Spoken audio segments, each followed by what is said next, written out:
Welcome to Seeds of Tomorrow, where we turn small daily moments into big emotional wins. Imagine this. Your child wants the blue crayon. Their friend wants the same blue crayon, and suddenly world peace is at stake. You can referee, or you can give them the playbook. Interpersonal skills are that playbook.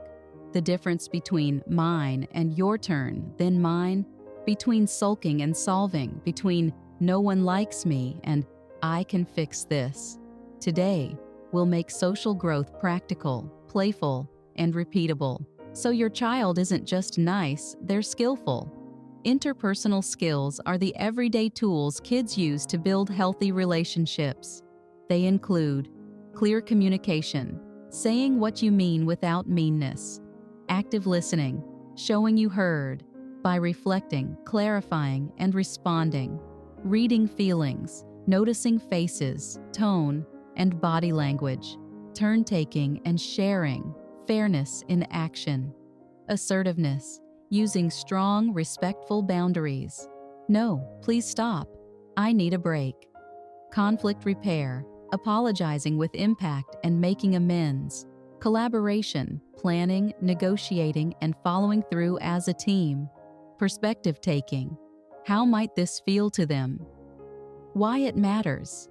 Kids with strong interpersonal skills handle friendship bumps, group projects, teasing, and frustration without melting down or lashing out. How we'll teach it. Not lectures, but short, playful role plays, with exact parent scripts your child can copy in real life. In the next sections, you'll get 5 everyday scenarios, word-for-word lines, and quick coaching tips that turn awkward moments into confident connection. 5 everyday role-play scenarios for building interpersonal skills. Scenario 1. Sharing and turn-taking. Setting. 2 children want the same toy or resource. Role-play setup. Parent plays child A, your child plays child B. You say, I want the truck. I had it first. Your child responds. Then switch roles so they experience both sides. Parent script to model. I hear you both want the truck. Let's find a way to take turns. Would you like to set a timer for 3 minutes each? Can you ask your friend, can I have a turn when you're done? Coaching tip. Name the need. You both want the same thing. This validates both sides. Offer structure. Timers, counting turns, or swapping toys reduce power struggles. Model patience. Show waiting without resentment. Kids copy what they see. Praise cooperation. You waited and then swapped. Look how happy your friend is now. Pause after each round and ask, how did it feel to wait? What made it easier to share? What could we do if someone doesn't want to share? Why it matters. Turn-taking is more than fairness. It's emotional regulation, negotiation, and empathy in action. Practicing in a safe space makes it easier to use in real life. Scenario 2. Joining a group activity setting. Your child wants to join a game or conversation already in progress. Role play. Setup. You pretend to be a group of kids playing. Your child practices approaching and asking to join. You say, we're playing a game right now. They respond with a joining request. Parent script to model. Hi, that looks fun.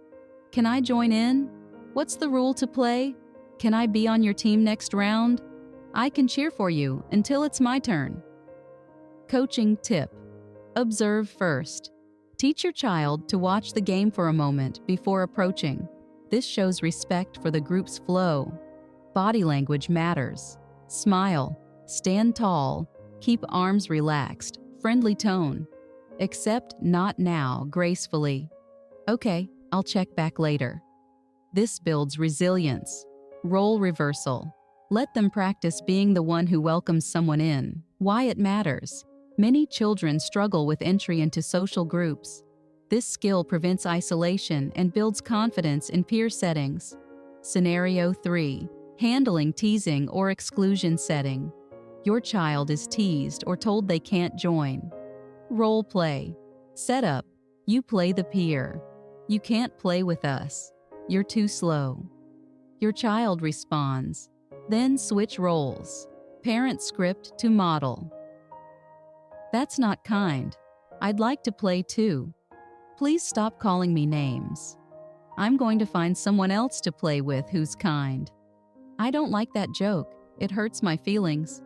Coaching tip. Validate feelings first. It's okay to feel hurt or angry when someone excludes you. Teach assertiveness, not aggression. Firm voice, calm face, steady eye contact. Give exit strategies. Walking away is a powerful choice. Debrief later.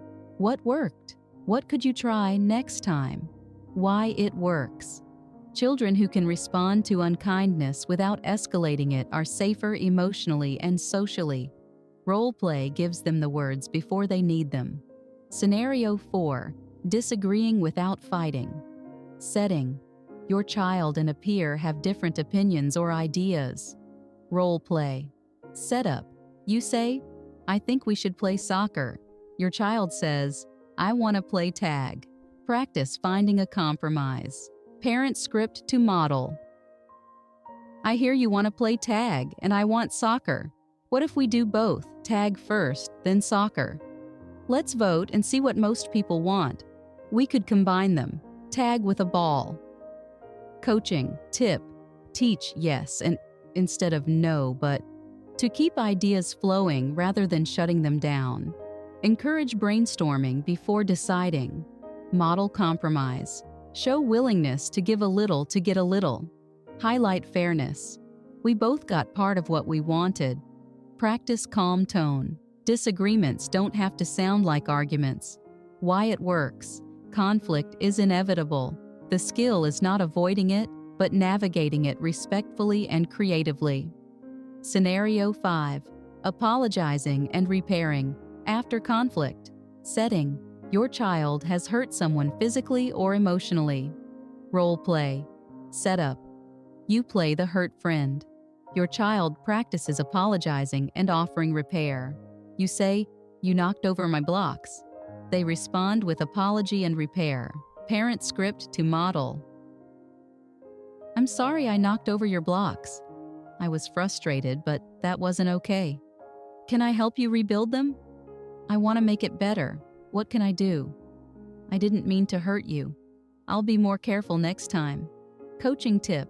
Instead of a forced sorry, teach them to see the impact and take action to fix it. Focus on repair. Actions matter more than words. Name the impact. When I shouted, it scared you. Celebrate courage. Apologizing takes bravery. Acknowledge it. Why it works. Apologies rebuild trust and teach accountability.